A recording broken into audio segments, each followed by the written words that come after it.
大家好，我们要来听故事和唱歌喽，准备好了吗？跟着姨妈一起记录故事，鸡头羊的世界吧！嘿嘿嘿嘿。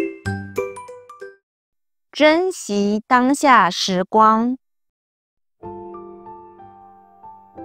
小朋友，你有没有注意过门前的那条小水沟、小溪流会一直流，一直流，从来不停下来呢？你知道吗？水流走了，就不会再回来。这就像时间一样，总是一点一滴流过，不会倒退哦。今天我们就要听一个关于流水的故事。故事里的小男孩阿春，在那条他熟悉的小溪旁，发现了时间的秘密。在一个绿意盎然的小村庄里，住着一位7岁的小男孩，名字叫做阿川。他的家门前有一道清澈的小溪，两岸种满了垂柳。春天时，柳丝随风摇曳，就像在跟阿川打招呼。每天放学后，阿川都会跑到溪边坐一会儿，跟水里的小鱼、小虾说说话。他最喜欢拿着树枝在水面画圈，看着水波一圈圈扩散出去，好像在告诉他，时间正在悄悄地流动哦。有一天，阿川发现一件奇怪的事，他平常爱坐的那一块大石头不见了。原来溪水涨高了，把那块石头冲走了。他难过地对溪水说：流水啊，你怎么把我的大石头带走了？我每天都坐在那里啊。这时，风吹过垂柳，沙沙作响，仿佛溪水回应着它。小石头会被带走，就像快乐的时光，熟悉的朋友，有趣的事情，有时候也会离开，但那不代表他们不重要，而是你更要珍惜现在呀。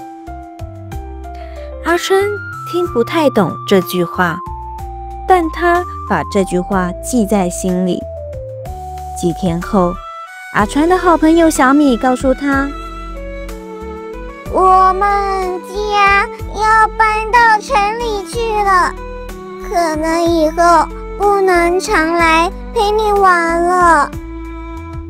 阿川愣住了，不知道该说什么。他好想拉住小米，就像想拉住那一块被冲走的石头一样。晚上，他一个人坐在溪边，眼眶红红的。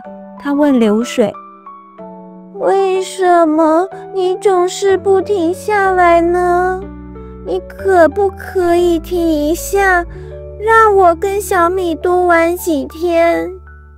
溪水依旧流动着，反射着星光，轻轻唱着歌。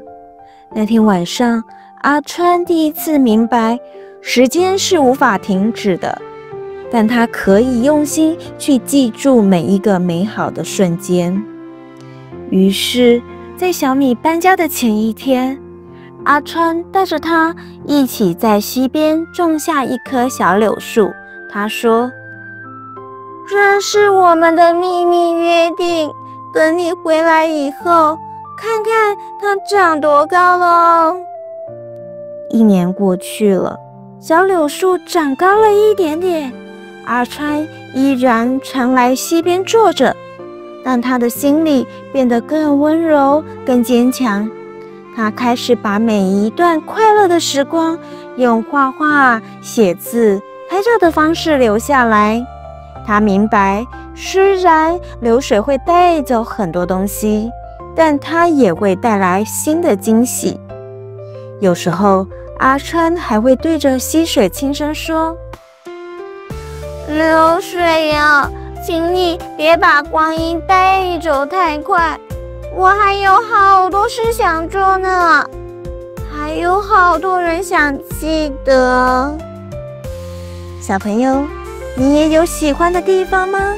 有没有你很珍惜的人或人呢？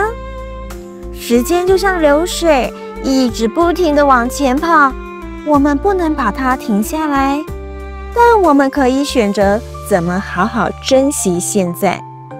你会怎么记得快乐的一天呢？用画的、写日记，还是说给爸爸妈妈听呢？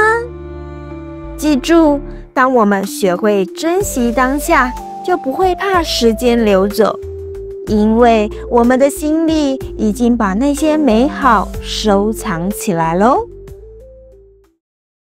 流水。